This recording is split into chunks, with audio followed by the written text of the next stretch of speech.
ഇത് നമ്മുടെ വീട്ടിലേക്ക് കോർപ്പറേഷനിൽ നിന്ന് വക ഫ്രീ ആയിട്ട് കിട്ടിയ ഒരു ബയോബിന്നാണ്. ഈ ഒരു ബയോബിൻ നമുക്ക് കിട്ടിക്കഴിഞ്ഞാൽ വീട്ടിൽ ഒരു വേസ്റ്റും നമുക്ക് പുറത്ത് കളയേണ്ടി വരില്ല. ഈ ഒരു വേസ്റ്റ് ബിൻ മാത്രം മതി നമുക്ക് വീടും പരിസരമൊക്കെ നല്ല ക്ലീൻ ആയിട്ട് ഉപയോഗിക്കാൻ പറ്റും. നമ്മുടെ കോർപ്പറേഷനിൽ നിന്ന്, തൃശ്ശൂർ കോർപ്പറേഷനാണ്, അപ്പോൾ നമുക്ക് ഓർഗാനിക് ബയോബിൻ കിട്ടി. അപ്പോൾ നമുക്ക് വേസ്റ്റൊക്കെ ഇതിൽ കമ്പോസ്റ്റ് വളമായിട്ട് നമുക്ക് മാറിക്കിട്ടും. 60 ദിവസം മതി ചെടികൾക്കും അതുപോലെ ഫലവൃക്ഷങ്ങൾക്കൊക്കെ ചേർക്കാനായിട്ട് അടിപൊളി വളം കിട്ടും. അപ്പോൾ ഒരു ഫുഡ് വേസ്റ്റ് നമുക്ക് പുറത്ത് കളയേണ്ട ആവശ്യമില്ല. ഒക്കെ ഈ ബിന്നിലിട്ട് കഴിഞ്ഞ് 60 ദിവസം കഴിഞ്ഞാൽ നല്ലൊരു വളമായിട്ട് കിട്ടും. ഈ കമ്പോസ്റ്റ് ബിന്ന് നമുക്ക് ഫ്രീ ആയിട്ടാണ് കോർപ്പറേഷൻ തന്നിട്ടുള്ളത്. അപ്പോൾ ഇത് കിട്ടാനായിട്ട് നമുക്ക് ആധാർ കാർഡിൻ്റെ കോപ്പിയും അതുപോലെ തന്നെ വീട്ടു നികുതിയുടെ രസീത് മാത്രം കാണിച്ചാൽ മതി.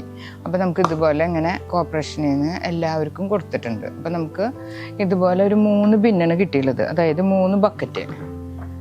അതൊന്ന് നമുക്ക് എങ്ങനെയാണ് സെറ്റ് ചെയ്യാൻ നോക്കാം.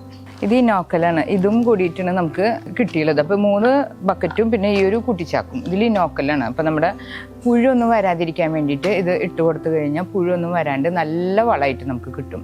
ഇതെങ്ങനെ നമുക്ക് സെറ്റ് ചെയ്യാൻ നോക്കാം. അപ്പോൾ ഇതിപ്പോൾ ആദ്യം ഇത് ബേസ്മെൻറ്റാണ്, ഇത് ബേസിൽ വെക്കണതാണ്. അപ്പോൾ ഇതിൻ്റെ കൂടെ കുറച്ച് സ്റ്റാൻഡ് കിട്ടിയിട്ടുണ്ട്. അപ്പോൾ ഇതിന് ഹോൾസും ഉണ്ട്.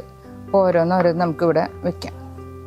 ഇതിപ്പോൾ ഏറ്റവും ബേസിലുള്ള സ്റ്റാൻഡാണ്. അപ്പോൾ ഈ സ്റ്റാൻഡ് സെറ്റ് ചെയ്യാൻ ഇതിങ്ങനെ ലൂസായിട്ട് കിട്ടിയിട്ടുണ്ടായിരുന്നു. അപ്പോൾ ഇതൊക്കെ നമ്മളൊന്ന് സെറ്റ് ചെയ്തു. നല്ല സിമ്പിളാണ്. നമുക്ക് ഇതുപോലെ ഇങ്ങനെ ഒന്ന് വെച്ചാൽ മതി. ഇതെല്ലാതും ഇങ്ങനെ സെറ്റ് ചെയ്യാം. എന്നിട്ട് പിന്നെ ഇത് ഇങ്ങനെ വെക്കാം. ഇതാണ് എൻ്റെ ഒരു സ്റ്റാൻഡ്.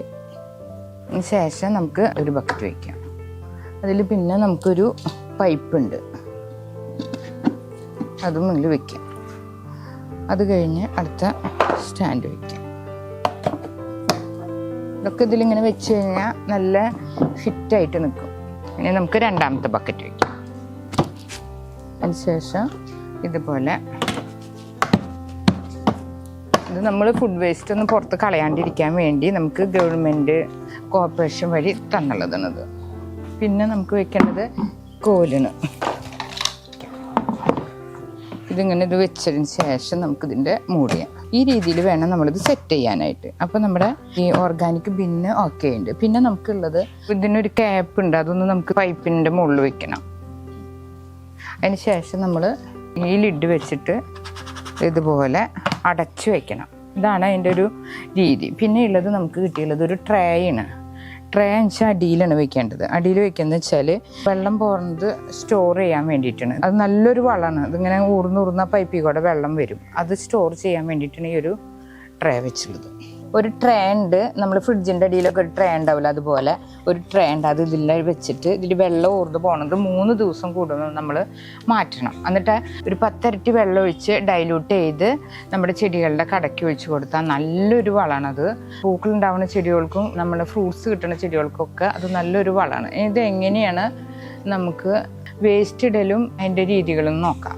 ഇതാണ് ഇനോക്കുലം. ഇതിട്ട് കഴിഞ്ഞാൽ നമ്മുടെ വേസ്റ്റ് ബിന്നിൽ വരുന്ന വെള്ളമൊക്കെ വലിച്ചെടുക്കും. ഈർപ്പൊക്കെ വലിച്ചെടുത്ത് കഴിഞ്ഞാൽ പുഴുശല്യം തീരെ ഉണ്ടാവില്ല, അതുപോലെ തന്നെ ബാഡ് സ്മെല്ലും ഉണ്ടാവില്ല. അപ്പോൾ ഇത് നമ്മൾ ഇടുന്ന വേസ്റ്റിനനുസരിച്ച് ചേർക്കണം. അപ്പോൾ ആദ്യം നമ്മൾ ഇത് കുറച്ച് ചേർക്കണം. ആദ്യം നമ്മൾ കുറച്ച് ഇനോക്കുലം ചേർക്കാം. ഇത് നമുക്ക് വളക്കടയിലൊക്കെ വാങ്ങിക്കാൻ കിട്ടുന്നതാണ്. ഇത് കറക്റ്റായിട്ട് ഇട്ട് കഴിഞ്ഞാൽ പുഴുശല്യം ഒന്നും ഉണ്ടാവില്ല. പിന്നെ നമ്മൾ പുളിയുള്ള, അതായത് ചെറുനാരങ്ങ, ഓറഞ്ചിൻ്റെ തൊലിയൊക്കെ ഒഴിവാക്കിയാൽ നല്ലതാണ്. പിന്നെ അതുപോലെ തന്നെ അച്ചാറുകൾ ഒഴിവാക്കണം. പിന്നെ നനഞ്ഞ വേസ്റ്റുകൾ ഇടാണ്ടിരിക്കണം. വെജിറ്റബിളിൻ്റെ വേസ്റ്റ് ആയാലും വെള്ളം വാർന്നതിന് ശേഷം വേണം ഇതിലേക്ക് ഇടാനായിട്ട്. ഇപ്പോൾ ഇത് ഇനോക്കിലിട്ടത് ഓക്കെ ഉണ്ട്. ഇനി നമുക്ക് നമ്മൾ ഫുഡ് വേസ്റ്റ് ഇടാം.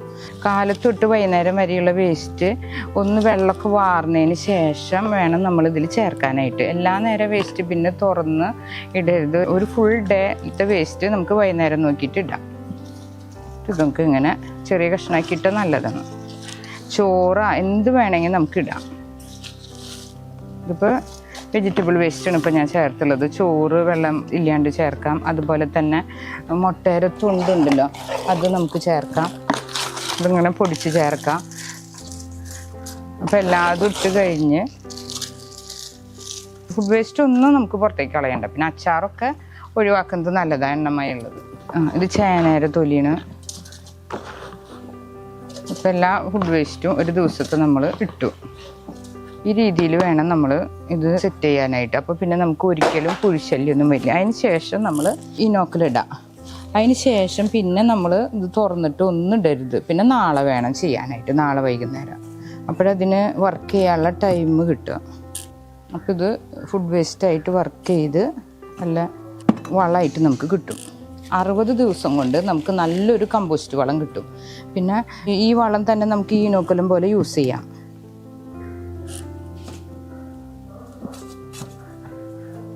പിന്നെ ഇതൊന്ന് നമ്മൾ കോലുകൊണ്ട് ഒന്ന് ഇളക്കി കൊടുക്കണം. ഇതൊന്ന് എല്ലായിടത്തേക്കും ഒന്ന് എത്താനായിട്ട്, ഈ ഫുഡ് വേസ്റ്റിൻ്റെ അവിടേക്ക് ഒന്ന് എത്താനായിട്ട്. അതിന് ശേഷം നമുക്കിത് അടച്ച് വെച്ച് മഴ കൊള്ളാത്ത സ്ഥലത്ത് വയ്ക്കുക. അതുപോലെ തന്നെ ഡയറക്റ്റായിട്ട് സൺലൈറ്റ് കൊള്ളരുത്, ഉള്ളിലെ വർക്ക് നന്നായി നടക്കില്ല. ഈ രീതിയിൽ വേണം നമ്മൾ മാലിന്യം നിക്ഷേപിക്കാൻ നിൽക്കേണ്ടത്. അത് കഴിഞ്ഞ ശേഷം നമ്മൾ ഇത് ഫുള്ളാവുമ്പോൾ ഈ ഒരു ബക്കറ്റ് നമ്മൾ അടിയിൽ വെക്കുക. എന്നിട്ട് പിന്നെ അടുത്തതിൽ നമ്മൾ വളം ചേർക്കാം. പിന്നെ ഇതുപോലെ ക്ലോസ് ആയിട്ട് വെക്കും വേണം. അങ്ങനെ അത് കഴിഞ്ഞ് അടുത്തത് വയ്ക്കുക. അപ്പം 60 ദിവസം കഴിയുമ്പോൾ നമ്മുടെ ഏറ്റവും അടിയിലത്തെ, അതായത് നമ്മൾ ഫസ്റ്റ് ഇട്ട ബക്കറ്റിലത്തെ നല്ലൊരു കമ്പോസ്റ്റായി ഉണ്ടാവും. അപ്പം നമ്മുടെ ചെടികൾക്കും അതുപോലെ പൂച്ചെടികൾക്കും ഒക്കെ നല്ലൊരു വളമായിട്ട് ഉപയോഗിക്കാൻ പറ്റും. അടുത്ത ട്രിപ്പ് നമ്മൾ ഇതൊക്കെ യൂസ് ചെയ്യുമ്പോൾ ഇതെല്ലാം കഴുകി വെള്ളമൊക്കെ വാർന്ന് നല്ല ഫ്രഷ് പോലെ തന്നെ ഉപയോഗിക്കാം. അപ്പം ഇതിൽ ബാക്ടീരിയ ഒക്കെ വർക്ക് ചെയ്തിട്ടാണല്ലോ ഇതിൽ വളം ഉണ്ടാവുന്നത്. അപ്പം അതിന് ദോഷകരമായി പ്രവർത്തിക്കണ ഒന്നും തന്നെ നമ്മൾ ഇതിൽ ചേർക്കാൻ പാടില്ല. അതായത് അച്ചാറ്, എണ്ണയുള്ള ഐറ്റംസ് ഒന്നും നമ്മൾ ഇതിൽ ചേർക്കരുത്. ഇനി ഇതിൽ മെയിനായിട്ട് ശ്രദ്ധിക്കേണ്ട കാര്യങ്ങൾ, വെജിറ്റബിളിൻ്റെ വേസ്റ്റ് വെള്ളം വാർന്നതിന് ശേഷം, അതായത് കാലത്ത് വെച്ച് വൈകുന്നേരം എടുക്കുക, ഒന്ന് വെയിലത്ത് വെച്ചാലും മതി. അതിന് ചെറിയ കഷ്ണങ്ങളാക്കിയിട്ട് നിക്ഷേപിക്കുക. അപ്പോഴാണ് ബാക്ടീരിയയ്ക്ക് പെട്ടെന്ന് പ്രവർത്തിക്കാൻ പറ്റുക. പിന്നെ അതിൻ്റെ മുകളിൽ ഇനോക്കുലം നമ്മൾ നേരത്തെ കാണിച്ച രീതിയിൽ വിതറണം. പിന്നെ ഇടയ്ക്ക് ഒരു കമ്പൗണ്ട് മാലിന്യമൊക്കെ ഒന്ന് ഇളക്കി കൊടുക്കണം ഈ ഇടണ നേരത്ത്. അപ്പോഴാണ് ബിന്നിൻ്റെ ഉള്ളിലെ ഓക്സിജൻ വായു സാന്നിധ്യം കൂടിയിട്ട് ബാക്ടീരിയയ്ക്ക് സുഗമമായിട്ട് പ്രവർത്തിക്കാൻ പറ്റുള്ളൂ. ഈർപ്പം കൂടുതലുണ്ടെങ്കിൽ നമ്മൾ ഇനോക്കുലം ഉപയോഗിച്ചിട്ട് ജലാംശം കുറയ്ക്കണം. ഇത് മരച്ചുവട്ടിൽ വെച്ച് ഉണക്കിയെടുത്ത് വളമായി ഉപയോഗിക്കാവുന്നതാണ്. പിന്നെ അടുത്ത ലെവലിൽ നമ്മൾ സ്റ്റാർട്ടറായിട്ടും, അതായത് നമ്മൾ ഇനോക്കുലത്തിന് പകരം ഇത് നമുക്ക് ഉപയോഗിക്കാൻ പറ്റും ഈ വളം. ഈ ഒരു ബയോബിന്നിൻ്റെ പ്രത്യേകത എന്താണെന്ന് വെച്ചാൽ, നമുക്ക് കിച്ചണിൽ തന്നെ ഇതൊരു സൈഡിൽ വെച്ച് കഴിഞ്ഞാൽ ഒരു പുഴുശല്യോ മണോ ഒന്നും ഇല്ലാണ്ട് നമുക്ക് നല്ല ക്ലിയർ ആയിട്ട് തന്നെ വെക്കാൻ പറ്റും. അപ്പോൾ ഫ്ലാറ്റുകളിലൊക്കെ ഇത് ഈസി ആയിട്ട് ഉപയോഗിക്കാൻ പറ്റും.